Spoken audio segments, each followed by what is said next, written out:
Welcome to the EarthWorks podcast, where our team will share the jargon of carbon from many of our turf friends from the past 30 years. Thank you very much for joining us for this week's version of the EarthWorks podcast. I am very excited to have a couple of friends with me today, but most importantly, we're going to be doing a series of podcasts with our old and dear friend Bill McKibben, who refers to himself as the crop doc. He has written not one, but now two books that we'll talk about. And I am joined by my old friend and cohort, Kevin Hicks, former superintendent at Coeur d'Alene Golf and Resort, and now the Western Regional Agronomist for EarthWorks. Bill, thank you so much for joining us. We've had a little technical problem, but we're back on track. And Bill, you and I have known each other now for, must be pushing 20 years. And I think anybody that's listening or watching us knows that we lean on you an awful lot as our support piece. Bill is the agronomist at Logan Labs, working closely with our business partner, Susan Shaner, who's the owner manager of Logan Labs. But Bill has been working with Susan for probably the better part of Logan Labs' career, I would say, right, Bill? Yes, I think she's been in business like 17 years, and I started working with her right away when she started her business. So give me some background. You've been doing this for an awful lot of years. Like I said, we refer to you as our bench.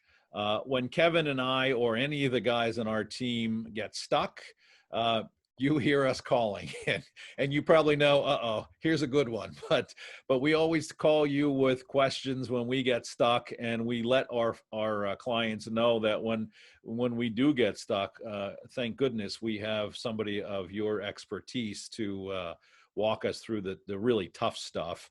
And I have used your book as a Bible for as long as it's been out. And we have actually probably been the biggest single purchaser of your book. And we've given it to many, many of our clients, probably many that are listening to our podcast today. But walk me through Bill McKibben and how you got started. I know you spent a lot of years at Brookside Labs, but give me a little background on Bill. Well, I have a master's degree in soil chemistry from Ohio State. And when I got out of that, I started almost immediately with a couple other consultants from Brookside, and did a lot of work with Brookside. They're a very good laboratory and a lot of good people. But when Susan decided, she worked with Brookside in the soils lab, and when she decided to leave, I decided to work with her and try to help get her business off the ground. And that created a little bit of problem with Brookside. So I eventually just shifted over, and all my work now goes through Logan Labs, both the soils, the paste analysis, tissues, waters, all that goes through Logan. And I've been doing this now since 76. So you can add them up there. I'm in long enough that I've made about all the mistakes that you can possibly make. And and I'm in long enough that people typically ask me, sorry, the cat here just tried to knock the... I see that. I told you we were having technical difficulties. Yes. Not only that, but animal difficulties. Animal difficulties as well. But I've been in the business now consulting long enough for people to ask, when are you planning on retiring? And so I said, I'll retire when they drag me out of the field. So that's probably where I'm at. Well, we're hoping you don't ever retire because we need you. So we rely on you a lot. You have you've taught us an awful lot. And Kevin and I over the years, Kevin and I have known each other for 20 some years. Kevin was one of the first guys in the golf course side that I had talked to that had been working with Brookside folks and understood the base saturation model. But one of the things that, you know, you taught me more than anything, and we'll talk about this on yet another podcast, but you brought to the table the paste extract. But my favorite story of that whole model was you would spend so many years with your clients pulling soil samples that you realized that that data was starting to become redundant, and then you started moving on to more and more data. So you've taught us an awful lot of that, but your business has been primarily agricultural crops. Is that right? I mean, you've been dealing with pretty much the same baseline of folks for Yes. the majority of your career. Yes, that's pretty much correct. And then as I moved to helping Susan and her clientele interpret reports, then I got, and of course, working with you guys, I got into the turf side of it. I've always been in primarily agriculture, but also I was involved with specialty crops and also dairy nutrition. So it was kind of nice to see. Doing the dairy nutrition was nice because I saw immediate response when we changed the diet. Things happened. The microbes in the gut of the dairy animal responded to the changes we made in the diet, and so I could see there much faster than what I could see in the soil. So, you know, there you wait from year to year, but we could see that response very quickly. So it was a nice fix, and we just I don't know what to say, just other than you learned a lot. Yeah, I've learned a lot and been involved in a lot of different things.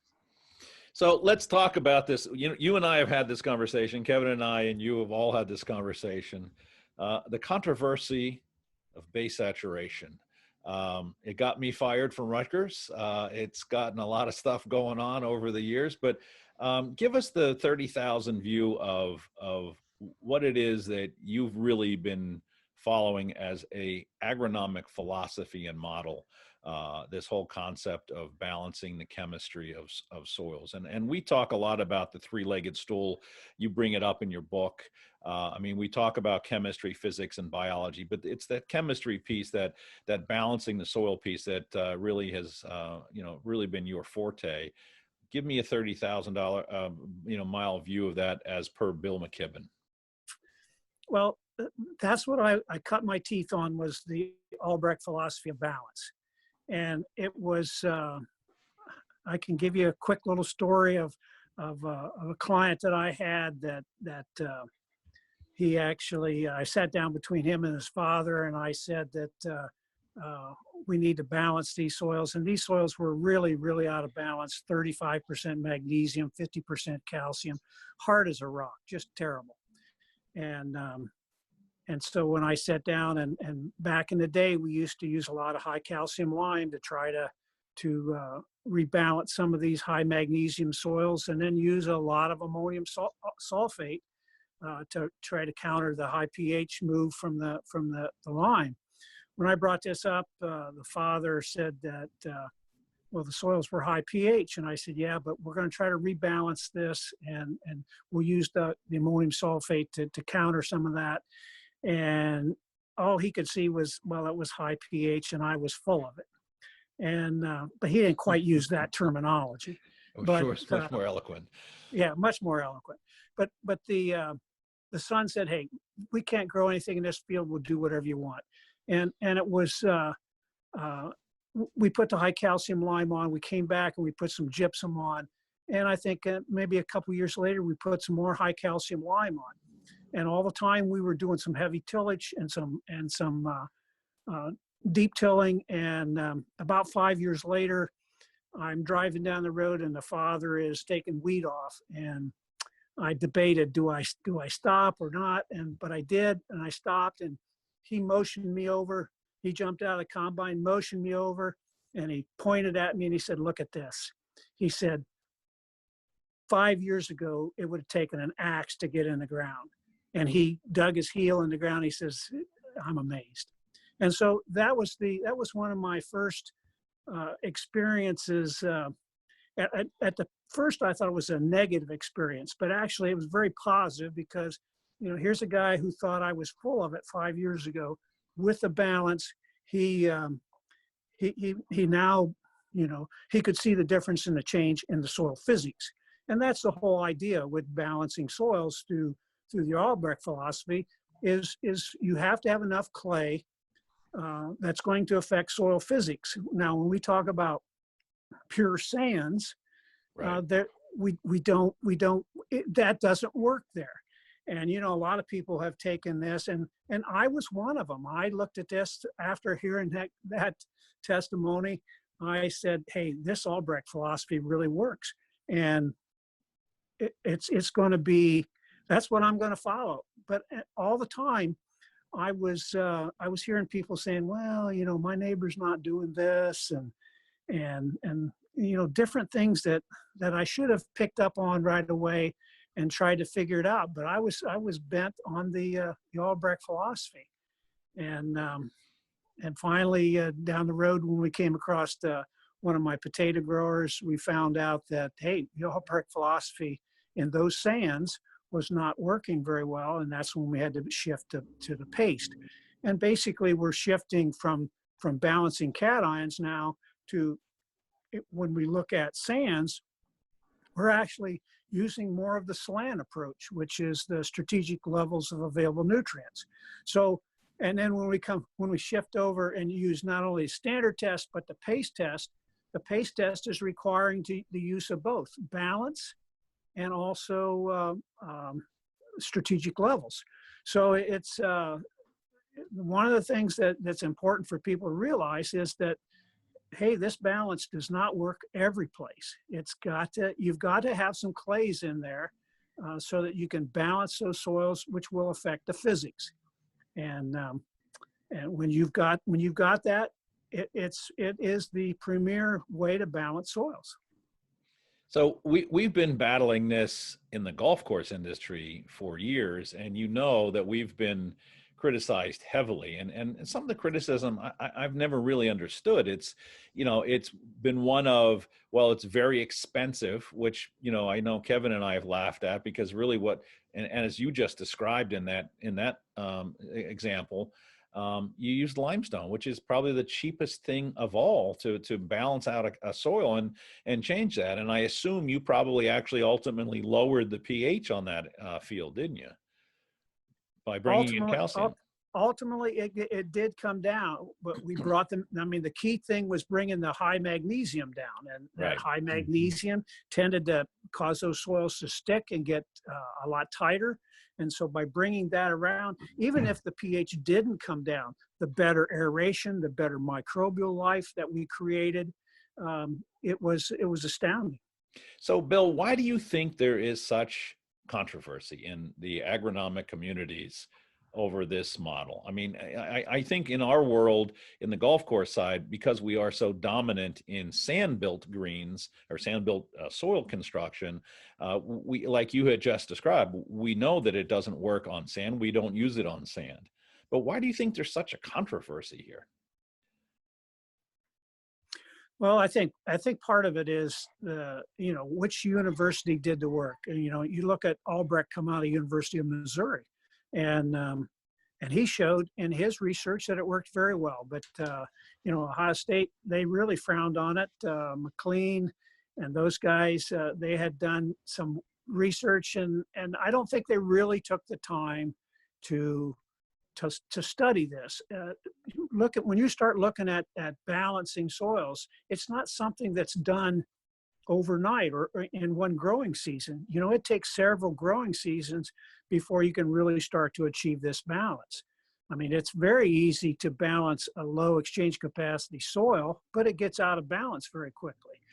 And you get into some of these soils, the glacial tills in Ohio, where we had plenty of clays, it was not something that happened very fast. And so a lot of this research is under grants, and there's a time limit. And so I just sat on the advisory board for one of the Ohio State's balancing research projects, and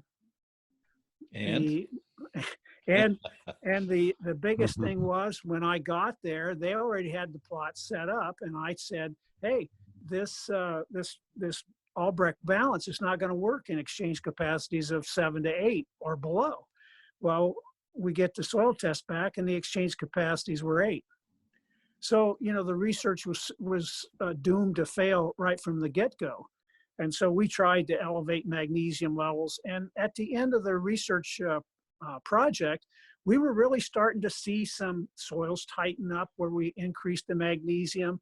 And penetrometer data was definitely showing some effects from high magnesium, but it didn't get a second chance to go around for some more research, and so it got flushed. And unfortunately, I mean, that's the way research goes. And so, if they can't prove it, it's definitely not any good. And I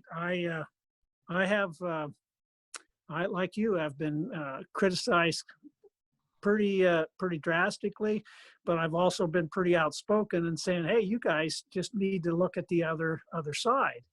And when I got into that advisory, I was surprised that one of the major soil chemistry guys that was teaching there did not know anything about the Albrecht philosophy. So how do you teach what's out there if you haven't got a clue? And so it was an eye-opening experience for me to be on the advisory board and see how the internals things work, and it's certainly not always to the best of the farmer. I'm still baffled by the controversy, and like you said, it's relative to only high CEC soils or higher CEC soils. But is it that they're just so focused on the plant that this is irrelevant to them, that all they're concerned about is nutrient in, nutrient out via the plant, and not understanding that what we're doing, as you described in that example, affecting soil physics, which in our case, in our passion, then that sets us up for a good biological soil management environment. But are we stuck in the plant box with this controversy? I think that's part of it. I just think that they don't want to look at a holistic approach. They want to look at it as just soil nutrients. And you and I and a lot of other people and the Brookside people all look at this as a holistic approach. And it's not just about saying, hey, if I give it this many pounds of nitrogen or this many pounds of phosphorus and potassium, then I'll be in good shape. We're starting to see that no, that's not the case. And I've seen that I'm sure you have too, for a long time. It's about soil physics and aeration. A lot of times we used to side dress corn, and we'd see that corn jump. We knew that the nitrogen hadn't been hitting the plant yet, but the aeration, that just by running that knife through the ground, we see some response in the crop growth. So it's and of course, when you look at that on that degree, on those three levels, I mean, you're looking at three disciplines there: soil chemistry, soil physics, and soil microbiology. And to interrelate those, the thing gets so darn complex that sometimes you wonder if we have any real clue. We've certainly had response, but we just know the tip of the iceberg, really. Yeah. I mean, we've always said it's not reductionist chemistry, and it just feels like the powers that be, they're trying to reduce it down to this one magic bullet that's going to solve the problem. When you're dealing with something as big as chemistry, physics, and biology, trying to work all together, especially with the biological piece, it's pretty darn esoteric, and it's very difficult to really define, exactly.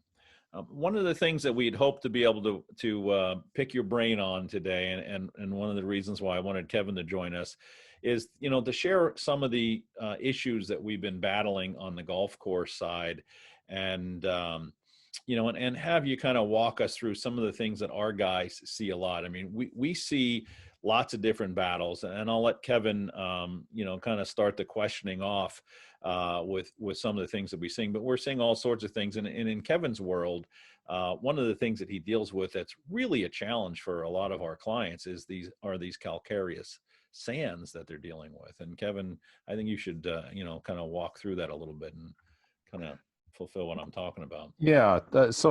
And Bill, you and I have been talking a lot about this in the last 6 or 8 months, because we've picked up a lot of clients in the Colorado region that very arid, so very arid conditions with pretty high sodium, high salt soils. They're not getting a lot of opportunity to flush, and predominantly calcareous situations, whether it's sands or soils. We're seeing a lot of that, to where that really does render that standard soil test pretty ineffective, where the paste extract becomes really important to look at really what's going on. So, I'd like to talk a little bit more about that, but kind of back up a little bit at the same time, and kind of use one of my case studies, I guess, as to the physics aspect of liming or of making those corrective measures.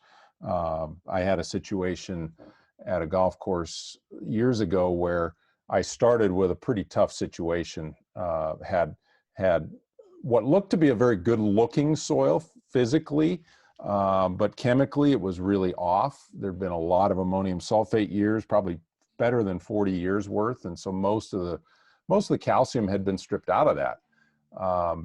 And so we started doing exactly what you would have told me to do, and that's pounding the system with some lime to try to get things back into balance. And the physics, that interrelation between physics and microbiology and chemistry it's a bond that can't be broken. They're completely interrelated, and I can tell you that I had called Dave Wilbur and I were working together at the time, and I had called him the day, I can almost tell you, that we went over 60% base saturation on calcium, because the next day we sprayed, and it's the first time that a foliar application had actually been effective and longer lasting than 3 or 4 days. And at the same time, when I took over the golf course, you really couldn't turn a sprinkler more than once or twice before there was a puddle. And at that point, that was 3 years in, you talked about the time it takes for a lot of these efforts to really take hold. It takes, for a ton of lime, it takes 3 years to fully break down and become usable. And in that year 3, we were running sprinklers for an hour, twice a week, in a climate where we got less than 10 inches of precipitation a year, and probably in excess of 30 days over 100 degrees in that course of the summer, and roots to the end of the probe, where we could never get a drop of water down that far.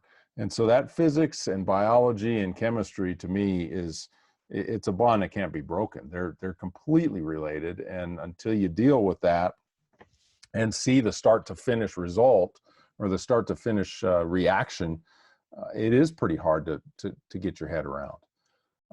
But yeah, let's talk about the calcareous situations that we see a lot in the Western U.S.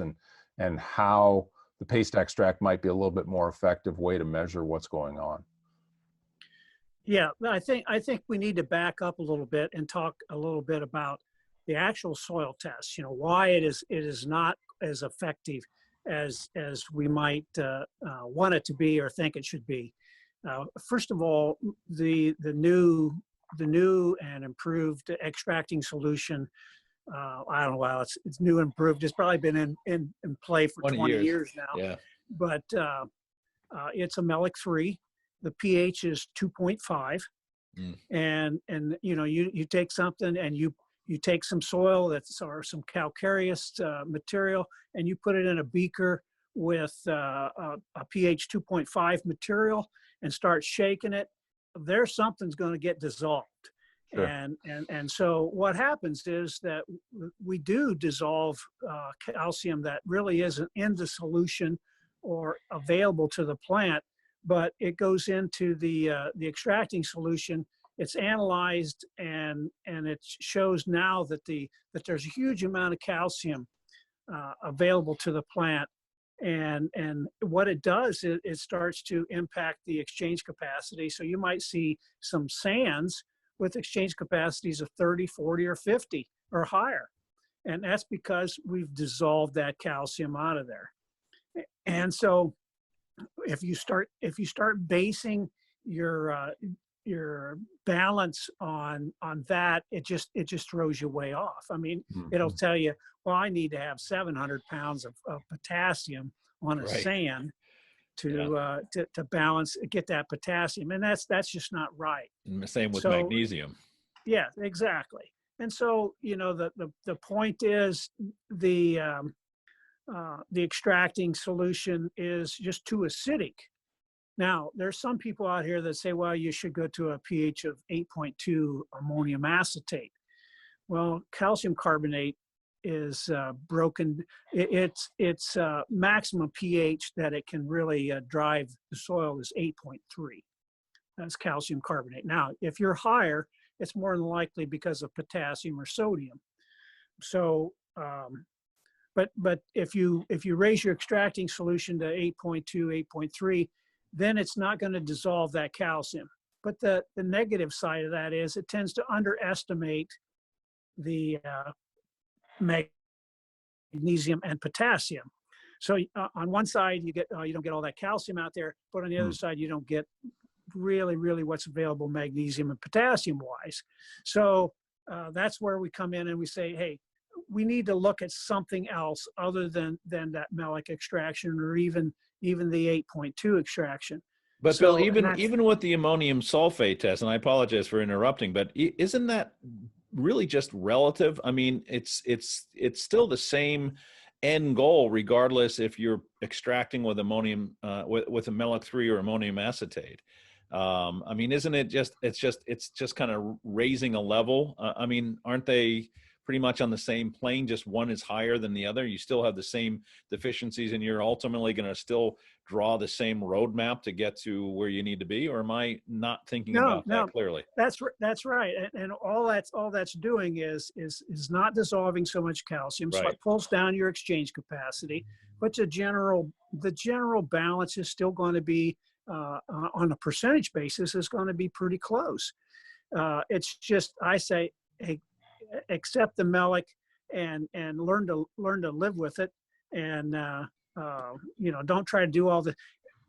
We try to change these extracting solutions to match what we want, and that's why I say, well, forget that.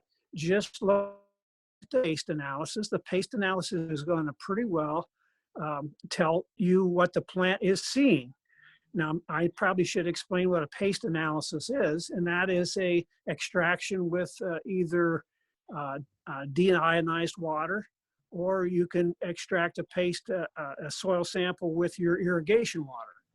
But and we'll talk a lot more about that on our next session. But when you're looking at that standard soil test on a calcareous sand, our clients are completely confused by it because it's so off the charts.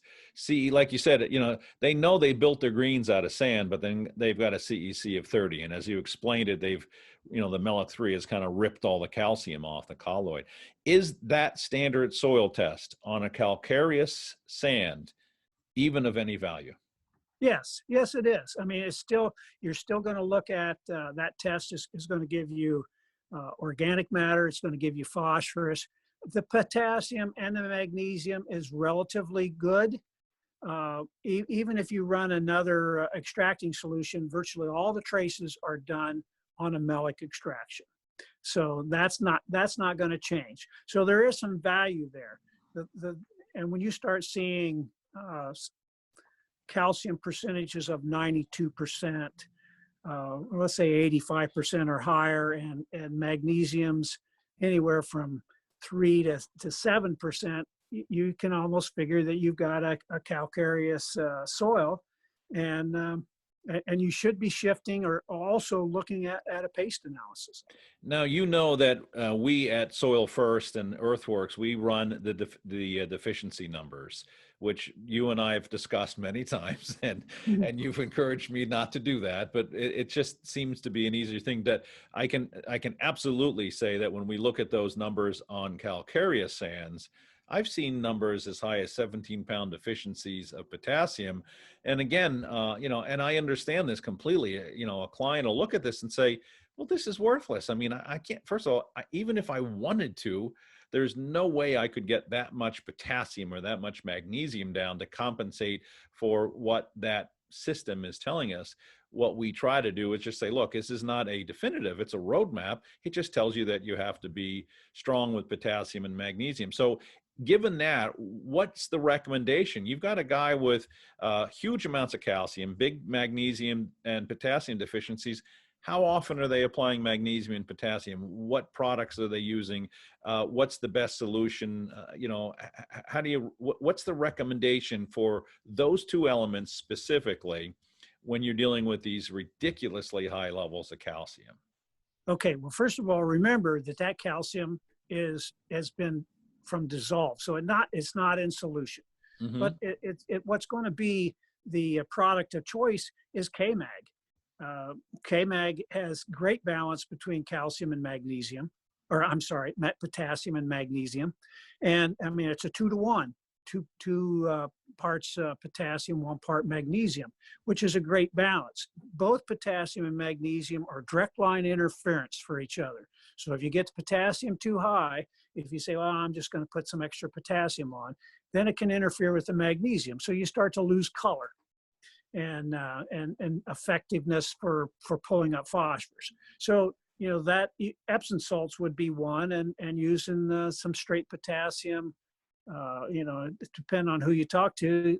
A lot of people will not want to use potassium chloride, but some of the grasses do. Yeah. You talked about me specifically? Yeah. Right. But some of the grasses do respond from chlorides, not a lot, but they still need some. But an 0050, a potassium sulfate, would be a good combination along with a sulfomag. A lot of our guys are a little bit afraid of K-Mag because it can be hot. And certainly in the summer months, it has the potential to burn. Kevin, I know you've seen that even in some of the cooler climates out there. I mean, but I think K-Mag has the same potential depending on, or I'm sorry, 0050 has the same potential if it's not watered properly. Yeah, I think really when you start talking something hot, it generally will be a sulfur burn. As much as anything. So when you're looking at K-Mag, I mean, it's got sulfate in it. 0050 has a lot of sulfate in it. So, I mean, it tends to be a sulfate burn first before anything else. And they're both salts, so we should probably expect that. Yeah. So, Bill, here's a question that I get all the time. I've been working with clients 5, 6, 7 more years. We've been running soil samples. And they come back and say, I've been doing this for a bunch of years. These tests aren't changing at all. I don't know why I'm doing them. What do you say to a guy like that? Well, I say, first of all, you haven't been doing paste analysis. Well, true. I mean that's the thing, because you will see paste analysis change dramatically. Yeah. And certainly when you're looking at extracting a calcareous soil, I mean, it's got thousands of pounds of calcium in it. Why would you expect it to change? The whole thing would have to dissolve, or your level of your soil would come down. Isn't it a good thing sometimes for it not to be changing? Well, yeah. At least you got some stability there, but all that again through the malic on a calcareous sand. It's not beginning to come close to telling you what the plants are seeing, and that's what you want. You want to know what is moving into solution, and you can have. I've had high calcium soils that I put gypsum on because there wasn't enough soluble calcium, and soluble calcium is going to determine root development. You want root development, you better have calcium at the growing point. And you can't have calcium up at the surface and expect it to be translocated down, because calcium is only one directional. It's through the xylem, and it's through the water evaporation system. So you cannot have quote unquote foliar calcium, can you? Because it's only going up. Yeah, you can have foliar calcium that helps foliar, but it won't do a thing for the roots. It'll go into the leaf. Are there products that will get into the leaf as a sprayable calcium? Yes, okay. There is. But I mean, that's all it's going to help. But they won't translocate down into the roots, because it's only going to go up. Right. Okay. So, you know, when we look at tomatoes and peppers, I mean, this is out of your realm there, but you know, we do spray calcium on those because of blossom end rot. Right. Now, you got to think about this thing on, and that's a good example for looking at the paste analysis, because we always say, well, you can always get, even on a good calcium saturated soil, you can get blossom end rot on the first set, and maybe on the second set if it's really dry. But the problem is that when in that case, when you've got tomatoes or peppers, the growing tip is what is commanding the movement of nutrients. So those first flowers come out, the calcium can bypass and go to the new growth. So we spray calcium and we can stop that blossom end rot. But it's not going into the roots. Right. Right. But the thing you've got to realize, you can have, let's just say, I would like to have 30 parts per million calcium, which is of soluble calcium, which is a lot. Is that too much? Is it not enough? Well, it kind of depends on the condition. If you have high humidity, if you're coming in and you're syringing turf, what's happening? You're raising the humidity. So you don't have translocation. It suppresses translocation of water from the roots up. So you're not getting calcium being pulled up. You know, if you have compaction, those type of things all can suppress root development and the movement of those nutrients up. But high humidity, it can be a killer for you. Yeah, and that's certainly what we're dealing with right now, and it's certainly in my part of the world, on the East Coast. One of the questions, I don't know that I've ever asked you, but and we're talking really today about the standard soil test.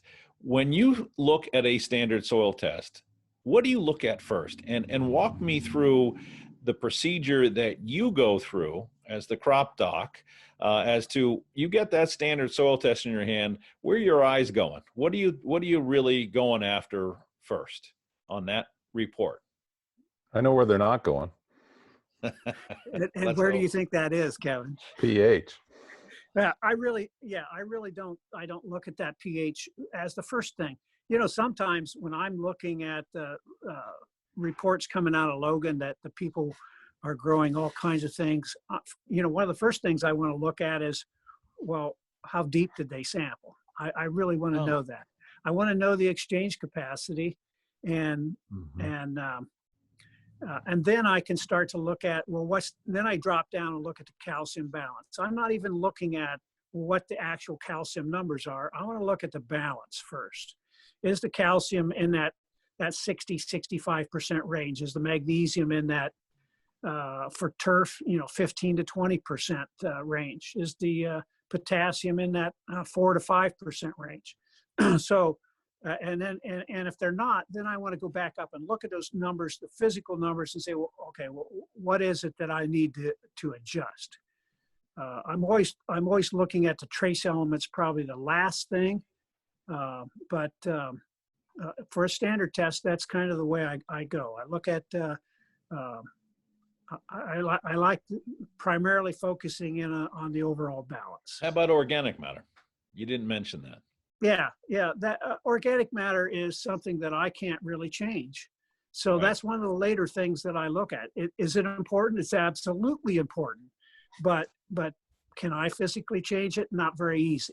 Is there a So, way to identify in any testing protocol whether or not the organic matter is good organic matter, or certainly in our world, you know, really thatchy, lignous, undigested organic matter? yeah, that when you talk to Susan at the labs, you know, her organic matter is done by ignition, loss of ignition. So they put it in an oven, heat it, burn it up, and you know that was initially thought to be looking at humus, not any thatch, not any plant roots or anything. It's looking at humus based on the temperature that they use. But we know a little different now in that that test also picks up biological bugs, dead bugs. Yeah. And so there is a little bit of it's not just humus anymore. We can get some misreadings of you know, especially when you get into no-till, those type of things. Biological activity can raise those organic matters, but they're not truly humus. It's some carbon that is not it's not very stable. You know, you would mention the depth of soil.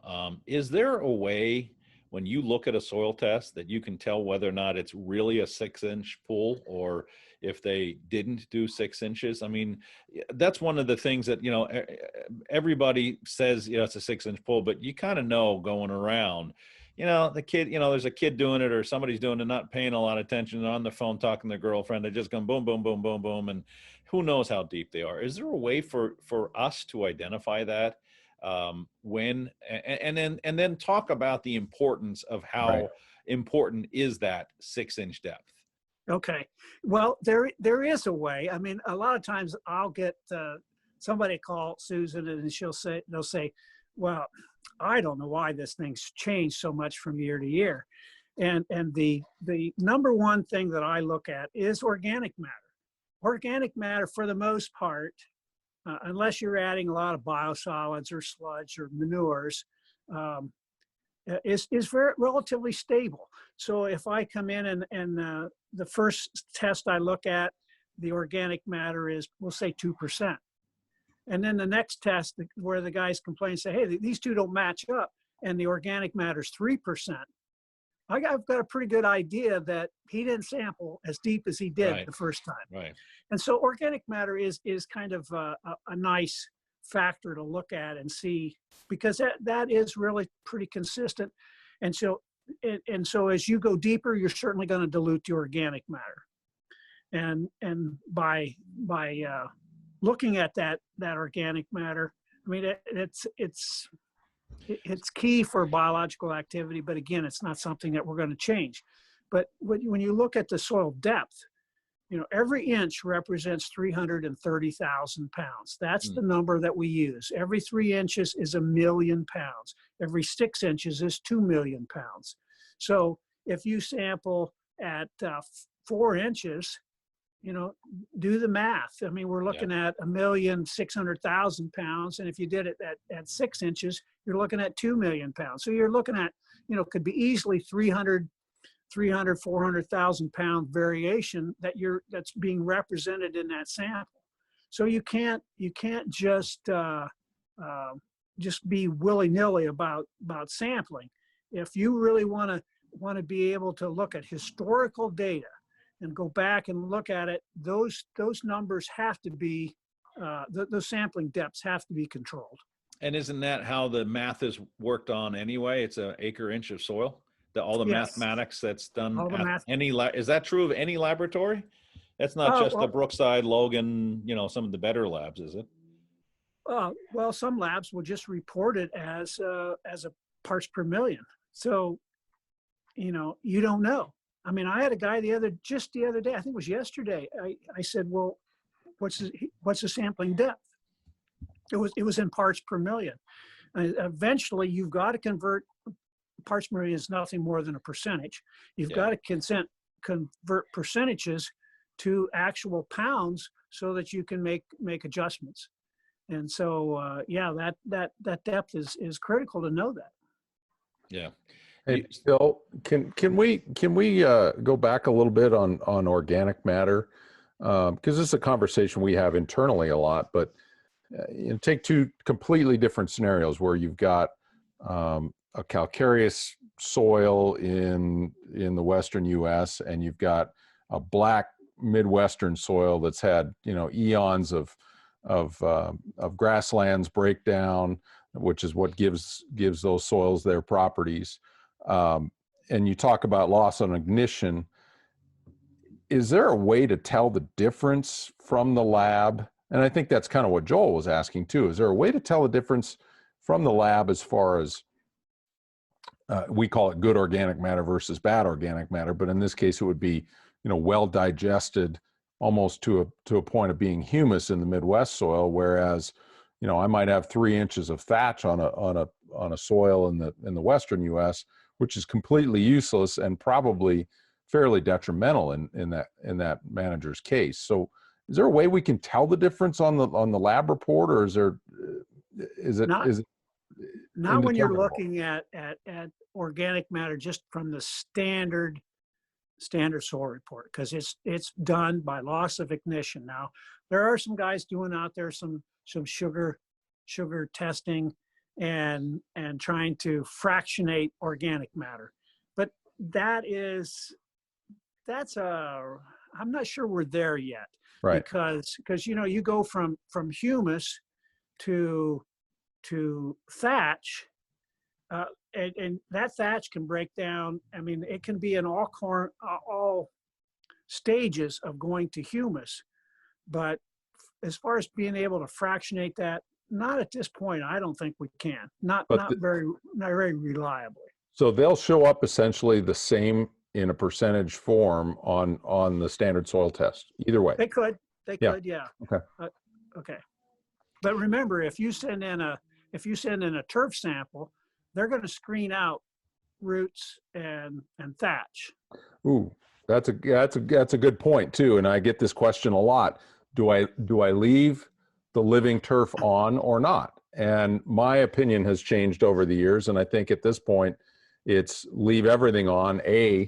There's a lot of nutrient in that top inch. How do you determine, as a sampler, how do you determine where that green tissue ends and the thatch or the organic begins? But also, doesn't that give us a much better snapshot of the entire profile or the root zone in the case of a turf manager? Yeah, and I think the lab will be a little more methodical on how they do it, where somebody taking a sample and said, well, I'm going to pinch this off, I'm going to pinch that off, right. And the next guy comes in and he may or may not pinch. I say leave it on, let the lab do their thing and pull off what they want to pull off. They'll be so much more consistent than right. Great point. Isn't there also a lot of mineral in that? I mean, if you were to pull off consistently an inch, aren't you pulling off a lot of potential mineral that you could potentially be looking at as plant available? No, that's quite possible. Yeah, absolutely. Certainly in a turf system.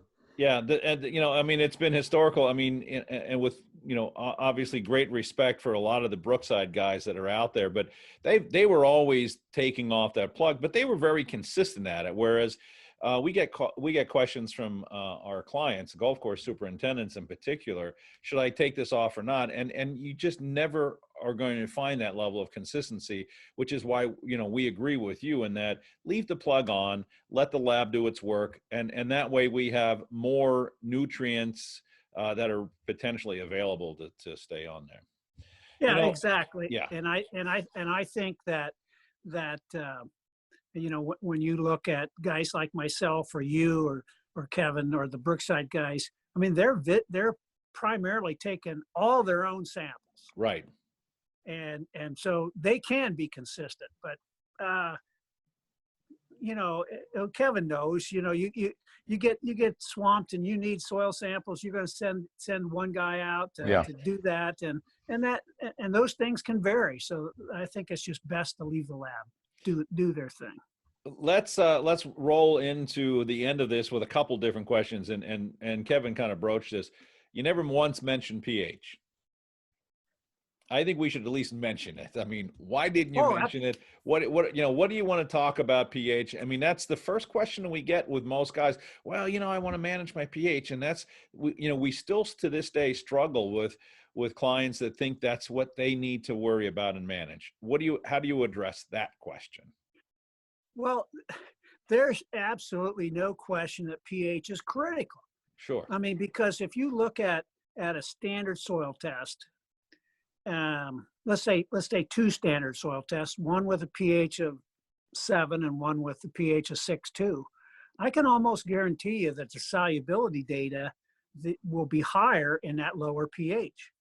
So pH is critical. We just want to manage it through a different method, through balance, not necessarily just saying, well, my pH is low, I'm going to throw some calcium. Well, what kind of calcium are you going to put on there? I can raise the pH up with potassium, or I can raise it up with sodium. I can raise the pH to whatever you want, and you wouldn't be able to grow a thing. We typically have the other problem, though. We typically have high pHs that they want to lower. Yes, so yes. Now we're lost. And that's a problem. I mean, back in the day, when we look at rainwater had pHs of 5.5, even lower. Now rainwater has pH of 6.6. Mm-hmm. So it's not doing us any favors. I mean, when we had rain back in the day that had high levels of sulfur in it, which caused the pH to be low, we'd see a rain shower come in and we'd see a response. We'd see a response either on the course or out in the field. And because it was dissolving nutrients that weren't available. But now we get a rain, we just got a rain. And it might bring the trigger pressure up in the plant, but it doesn't necessarily help us out. So, we can always blame the EPA for that, but nevertheless, it is what it is. And so we have to deal with that now. And so in a lot of cases, I will, in field soils where I have good exchange capacities, say above 12, I don't mind running that pH down to 6 or 6.2. In turf, because you can slip so fast, 6.5 might be what I would consider an ideal. Now you guys might have something a little different than that, and that's okay. But I think ultimately you have to pay attention to the pH, because that will affect nutrient availability, and you can't let it get too low. In that you can't let it get too low, because then it's going to damage biological activity. Right. So it's a matter of nowadays pushing it to the lower side, not to the higher side. Do you have any concerns about using sulfur or sulfonated materials or sulfur burners to lower the pH? If that seems, and I think we see that often as almost the exclusive strategy when there's a high pH, regardless of what, again, most often not paying attention to the balance of the soil. But are any of those things potentially caustic? Well, I think they can always be that. When you look at elemental sulfur, certainly if you're not incorporating it, which you're not going to do in a turf situation, you can end up with a real acid layer, and that's not good either. So if you're gonna try lower pHs, you better core aerate and do something to try to mix that elemental sulfur in the profile. So and just expect that it's going to take several years. It's not I can drop that pH down to 4.4 in a heartbeat. Well, I should say in a growing season, if I can get it incorporated, and I can spend enough money to put sulfur on there. But the other thing that has to happen is you have to have thiobacillus bacteria to break that sulfur down. So if you're really short on thiobacillus, it's not going to break those elemental sulfurs down. Two other elements, maybe three. I'll throw a couple more in there. Talk to me about sodium. We look at sodium a lot in the golf course industry. It's often a limiting factor. It can create sodium-induced wilt problems. What's the big hang up, and how do we manage sodium in especially some of the lower CEC soils, but in any soils? Well, and that is a huge problem. Well, sodium is a great big cation, so it has a tendency to block uptake. And in the clays, it tends to hold the clays apart, so they just they operate independently, and they seal over. In the sands, it's more of a creating a salts problem, which then causes the plant to expend more energy to try pull water in. So it's between a blocking agent and bumping salts to the point that you're sucking fresh water back away from the plant, that can be a problem. Yeah, we battle sodium all the time. I mean, we talk a lot about flushing sodium, using calcium products, using some humic acid, some surfactants, all these things on a fairly regular basis just to keep it flushed out of the system. And we'll talk about this in a future podcast when we spend some time talking to you about water, but we're assuming most of the cases it's coming in with your irrigation water. Is that fairly fair to assume? Yes, and you're basically, when you're putting on gypsum or whatever soil surfactants, you're treating the symptom and not the problem. Right. Now, I'm all for that when you have to do that, but the problem is, I got lousy water. Right. Well, okay, these are the things we're going to have to do when we have lousy water. Talk to me about phosphorus. Big problem, a lot of deficiencies. First of all, what's the ideal number on our soil test at Logan? What do we want to see on that standard soil test on phosphorus numbers? I like to push the phosphorus up to about 250. If I have high pHs, I'm not opposed to pushing it up to 350. Now, the environmentalists, they tend to frown on that. But as long as you're in cases where you're not flushing phosphorus out of the system, and it's really hard to flush phosphorus out of the system. Phosphorus just will not move more than a half an inch, even in sands. In especially clays, in a turf situation. Yeah, in clays, it'll even be less than a half an inch. So. And phosphorus ties up with everything. It ties up with aluminum, calcium, magnesium. And so, the phosphorus is what drives the energy in the plant. So it's like the gasoline in your car. So if you don't have enough phosphorus, you can have the greatest piece of machinery there, but it's just not going to run. I talked to a client the other day, his phosphorus levels were 20 pounds per acre. Yeah, pretty bad. What do you do? Pretty bad. Now, to me, I start pounding down the 1152.0, but I do that with in mind that I'm going to do it tied with a core aeration or some sort of incorporation. Because now phosphorus, unlike calcium, you can have it at the surface and it will be translocated up or down. But as long as you got root activity. So if it dries out on the surface and most of your phosphorus is up on the top, you end up with some phosphorus deficiencies, even though when you run that core down through there, you run that probe down through there, and you pull off that high level and it mixes it all up in the soil, and you think, oh, wow, I've got 250. Right. I'm right where I should be. Well, what if that 250 is in the top inch? Or that top inch has all your phosphorus, and you probe down through there, and now we mix it up. But if it turns off dry, the soils roots are active down below that. You may have problems. So phosphorus is one of those things that just does not move well in the soil and will tie up with a lot of stuff. So is it fair that we talk to our turf clients when we see low phosphorus? to suggest that this low phosphorus is going to potentially lead them to other stress factors? And can it potentially lead to the setup for disease infiltration?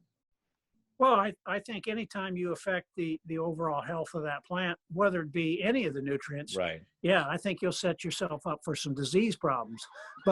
But you're generally going to set that up for growth, for slow growth. Right. And the other thing you have to remember, if you're at 20 pounds per acre, excuse me, if you're at 20 pounds per acre, and you say, okay, well, I'm going to pick this up with something like 1152O.